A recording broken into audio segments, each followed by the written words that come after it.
Sir నమస్తే, మీ పేరు sir? Rajesh. Sir ఏం చేస్తారు? నేను కాంట్రాక్టర్ని ప్లస్ సోషల్ వర్కర్ని. సార్ మరి కాంట్రాక్ట్ అంటున్నారు మెయిన్గా. ఏం సార్ ఈరోజు అమరావతి గురించి అసలు మీ ఒపీనియన్ ఏంటి? అసలు జగన్మోహన్ రెడ్డి గారు కూడా అమరావతి కాకుండా దానికి ఒక మావిగనని పేరు పెడితే ఇంకా బాగుంటుందని చెప్పి మాట్లాడతాను. అసలు దాని మీద మీ ఒపీనియన్ ఏంటి? అసలు జగన్మోహన్ రెడ్డి గారు మాట్లాడేది మాజీ ముఖ్యమంత్రిగా తలా తోక లేకుండా మాట్లాడుతున్నారు. ఆయన పరిపాలించిన ప్రతిపక్ష నాయకుడిగా కూడా ఫెయిల్యూర్ అయ్యి అసెంబ్లీ నుంచి పారిపోయిన వ్యక్తి. అలాగే అధికారంలోకి వచ్చినా కూడా ముఖ్యమంత్రి అయ్యి కూడా ఇచ్చిన ప్రామిసుల్ని నెరవేర్చలేక రాజధాని ఇక్కడే ఉంటుంది, నేను ఇల్లు ఇక్కడే కట్టుకున్నాను, నా ఆఫీస్ కూడా పార్టీ ఆఫీస్ కూడా ఇక్కడే పెద్దది ఇక్కడే కట్టారని చెప్పని, రాజధాని ఎక్కడికి కదలదని చెప్పని అమరావతిని విజయవాడ రాజధాని అమరావతిని మేము సమర్థిస్తున్నామని చెప్పని అసెంబ్లీలో ఏకగ్రీవ తీర్మానంలో సంతకం పెట్టి ఈ రోజున మడమ తిప్పి ఈ మావిగన్ అని చెప్పని ఇంకో రకంగా ట్రోల్ అయ్యే విధంగా అపహాస్యం చేశాడు. ఒక రాష్ట్ర ఆంధ్రప్రదేశ్ పరువు ప్రతిష్టలని పరిపాలన టైంలో కూడా అనేక రకమైన కేసులతోటి రాష్ట్ర పరువుని తీశాడు. అలాగే ఇప్పుడు మళ్ళీ చంద్రబాబు గారి నాయకత్వంలో మళ్ళీ అమరావతి చట్టబద్ధత పార్లమెంట్లో రాజ్యసభ రెండిట్లోనూ కూడా ఆమోదం పొందిన సమయంలో ఇంకా రాష్ట్రం అప్రతిష్ట పాలు చేసే విధంగా, నవ్వుకునే విధంగా ప్రపంచంలోని అందరూ కూడా నవ్వుకునే విధంగా అతని ప్రెస్ మీటు నడిచింది. దాన్ని ఎవరో నమ్మరని చెప్పని, ప్రజలందరూ విశ్వసించరని చెప్పని నేను అనుకుంటున్నాను. అంటే సార్ ఆ మావిగనని విషయాన్ని కూడా జనాల్లోకి బలంగా తీసుకెళ్ళాలని చెప్పి వైసీపీ నాయకులందరూ కానీ, ఇటు జగన్మోహన్ రెడ్డి కానీ సజ్జల రామకృష్ణ బలంగా మాట్లాడుతున్న పరిస్థితి ఏంటి సార్? అసలు మావిగనని పేరు అసలు దానికి అర్థం ఏంటంటారు? అసలు అది ఎక్కడ అసలు ఒక రాష్ట్రం యొక్క రాజధానికి మన ప్రాశస్తమైన పేర్లు పెట్టుకుంటాం ఎవరైనా కానీ, సాంస్కృతిక పరంగా కానీ రాజకీయంగా కానీ ఆ పేర్లు మనం నిర్ణయించుకొని పెట్టుకుంటాం. అంటే అతను నిర్ణయించిన పేరు 3 ప్రాంతాలను కలిపి పెట్టి అది ఒక అర్థం లేని బోషడికే అంటే అని చెప్పని అదేదో అర్థం చెప్పి చండాలమైన ఇచ్చేసి ప్రతిపక్ష పార్టీ ఆఫీసుల మీద దొమ్మి చేయించిన వ్యక్తి జగన్మోహన్ రెడ్డి. కాబట్టి అతని యొక్క ఈ కొత్త పేర్లని అపహాస్యం అవుతాడే తప్పితే సజ్జల రామకృష్ణారెడ్డి ఒక జీతగాడు, అతనికి ఏం సంబంధం? అతని యొక్క ఇదివరకు సలహాదారుడుగా ఉండి అన్ని శాఖల మంత్రిగా వెలిగిన వ్యక్తి, అటువంటి వ్యక్తిని పక్కన పెట్టుకొని అపహాస్యం పొందుతున్నాడు జగన్మోహన్ రెడ్డి. ఎక్కడైనా కళ్ళు తెరువు. నువ్వు ఒక రాజశేఖర రెడ్డి కొడుకుగా నువ్వు గుర్తింపు పొంది అధికారంలోకి వచ్చావు. దాన్ని నిలబెట్టుకునే ఇవ్వటానికి నీకు జనం బ్రహ్మరథం పట్టారు. 151 సీట్లు ఇస్తే ఈ రోజున 11 సీట్లతో కుదేలైపోయినా కూడా నీకు సిగ్గు శరం లేకుండా ఇంకా అనేకమైనటువంటి రాష్ట్రం యొక్క పరువు ప్రతిష్టలు భంగపరిచే విధంగా అభివృద్ధిగా ఆటంకకరంగా నువ్వు ప్రవర్తిస్తున్నావు. నీకు చెప్పు దెబ్బలే ఒకటి నీకు సరైన సమాధానం. ప్రజలే నీకు చెప్పు దెబ్బలతో సన్మానం చేయాలని చెప్పని మా యొక్క ప్రజల యొక్క ఆకాంక్ష అని చెప్పని తెలియజేస్తున్నాను. అంటే ఏదైతే పార్లమెంటు స్థాయిలో కూడా బిల్లు ప్రవేశపెట్టిన తరుణంలో వైసీపీ ఎంపీలు మొత్తం నోరు కట్టేశారు కుటుంబ ప్రభుత్వ నాయకులు అని చెప్పి మాట్లాడుతున్నారు. సో పక్కన మేము మాట్లాడుతున్నా సరే మాకు మైక్ కూడా సరిగ్గా ఇవ్వట్లేదు, ఇంకా ఇదేంటి అని చెప్పి కూడా వాళ్ళు ప్రశ్నిస్తున్న పరిస్థితి. సార్ ఏంటి పార్లమెంట్లో నిన్న అందరూ మాట్లాడారు, వాళ్ళ నాయకులు రాజ్యసభలో మాట్లాడారు. ఏం మాట్లాడారో బాయ్కాట్ చేసి వెళ్ళిపోయారు. ఇక్కడ 11 మంది సభ్యులని గెలిపించిన ప్రజలని యొక్క ఆశల్ని వమ్ము చేస్తూ ఇక్కడ అసెంబ్లీ నుంచి పారిపోయారు.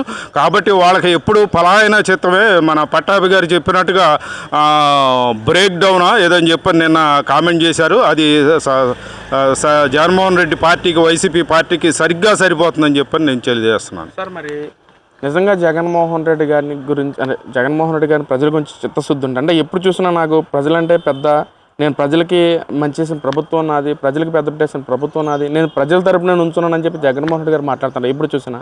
మరి నిన్న అదే జగన్మోహన్ రెడ్డి గారు ప్రజల తరపున ఉండి మొన్న అసెంబ్లీకి రావాలి, లేదా ఇలా ప్రజలందరికీ ఉపయోగపడేందుకు రాజధాని గురించి కూడా ఆయన ప్రస్తావించాలి. కానీ అదేం ప్రస్తావించుకోకుండా మావిగన్ అనే పేరు ఎక్కడ ఏదేదో కొత్త పేర్లు తీసుకురావటం. నేను ఒకసారి చూస్తేనేమో నేను అన్ని రాజధానులకి డెవలప్మెంట్ వరకు నేను ఏది వ్యతిరేకిని కాదు అని చెప్పి మాట్లాడతారు. ఒకసారి ఏమో అసలు మొత్తానికి అసలు ఇక్కడ రాజధాని ఎందుకని చెప్పి మాట్లాడతారు. ఎందుకు ఆ విధంగా ఒక డబుల్ గేమ్ ఆడటానికి కారణం ఏంటంటారు? అసలు జగన్మోహన్ రెడ్డి యొక్క నాలిక ఎటు పడితే అటు తిప్పుతాడు. దానికి ఉదాహరణ అనేకం ఉన్నాయి.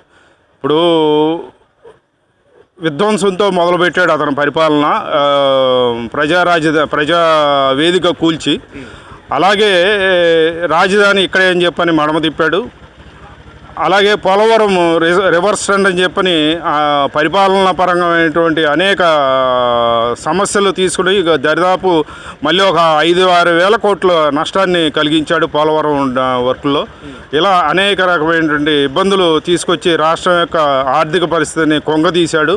అలాగే రేట్లు పెంచితే లిక్కరు ఇదవుతుందని చెప్పని లిక్కరు తాగటం తగ్గిస్తారని చెప్పని విపరీతమైన సొంత లిక్కర్ని తీసుకొచ్చి ప్రజల ప్రాణాలను బలిగొన్నాడు, మాన ప్రాణాలను కూడా బలిగొన్నాడు.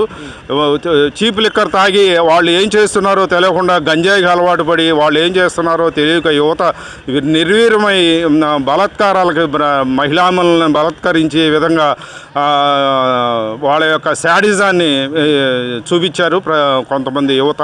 ఇవన్నీ కూడా ప్రజల్ని భవిష్యత్ తరాలని ఎంతో సర్వనాశనం చేసిన వ్యక్తి జగన్మోహన్ రెడ్డి.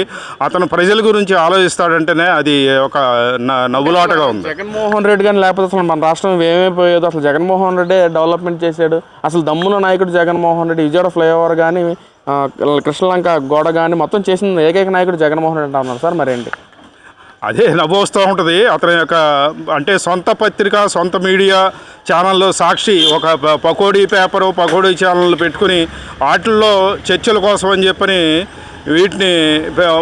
వీటిని వాళ్ళ నాయకులే ఇది చేస్తూ వాటి మీద చర్చాగోష్ఠులు పెట్టి కాలక్షేపం చేయటానికి, అమాయక ప్రజల్ని మోసగించడానికి అని చెప్పని ఇవన్నీ చేస్తున్నారు. అమ్ముడు పోయిన పత్రికలు, ఛానల్స్ బోర్డులు ఉన్నాయి, కూలీ పత్రికలు బోర్డులు ఉన్నాయి. వాటన్నింటిని అడ్డం పెట్టుకుని వాళ్ళకి నెలవారీ మామూళ్ళు ఇస్తూ ఇవన్నీ కూడా చేయిస్తున్నాడు. వీటన్ని ప్రజలు కూడా ఇక విశ్వసించే విషయం లేదు. ఒకసారి నమ్మి మోసపోయారు. రాష్ట్ర యొక్క పరువు ప్రతిష్టలను కూడా మనం ఇది చేశామని చెప్పిన ప్రజలు కూడా అర్థం చేసుకొని భవిష్యత్ కాలంలో మళ్ళీ 15 పవన్ కళ్యాణ్ గారు, డిప్యూటీ సీఎం పవన్ కళ్యాణ్ గారు చెప్పినట్టుగా మళ్ళీ ఒక 20 సంవత్సరాలు ఈ పరిపాలన కొనసాగుతుంది, కూటమి ప్రభుత్వం కొనసాగుతుంది. మన రాష్ట్రం యొక్క అభివృద్ధి, యువత భవిష్యత్తు ముందుకు వెళ్తుందని చెప్పడంలో సందేహం లేదు. మొన్న పార్లమెంటు, నిన్న రాజ్యసభలో పాస్ అయిన అమరావతి ఏకైక రాజధానిగా పార్లమెంట్లో తీర్మానం అయ్యి బిల్లు అయిన సందర్భంగా మాకు వీటన్నిటికీ సహకరించిన ప్రధానమంత్రి నరేంద్ర మోడీ గారికి, అలాగే ముఖ్యమంత్రి చంద్రబాబు నాయుడు గారికి, డిప్యూటీ ముఖ్యమంత్రి పవన్ కళ్యాణ్ గారికి, లోకేష్ గారికి, యువనాయకుడు లోకేష్ గారికి కూడా ధన్యవాదాలు తెలియజేస్తున్నాం. నిన్నంతా కూడా అనేక కోలాహలంగా, మొత్తం రాష్ట్రం అంతా కూడా అనేక కోలాహలంగా ప్రజలందరూ దీపం వెలిగించి అనేక సంతోషాన్ని వెలిబుచ్చారు. అలాగే ఈ మావిగన్ అనే పదం ఏదైతే ప్రాంతాలని కలిపి చెబుతున్నాడో నిన్న పట్టాభి గారు దాని మీద కూడా చేశారు, వివరణ ఇచ్చారు. ఇవన్నీ కూడా ఇదివరకే మన సిఆర్డిఏ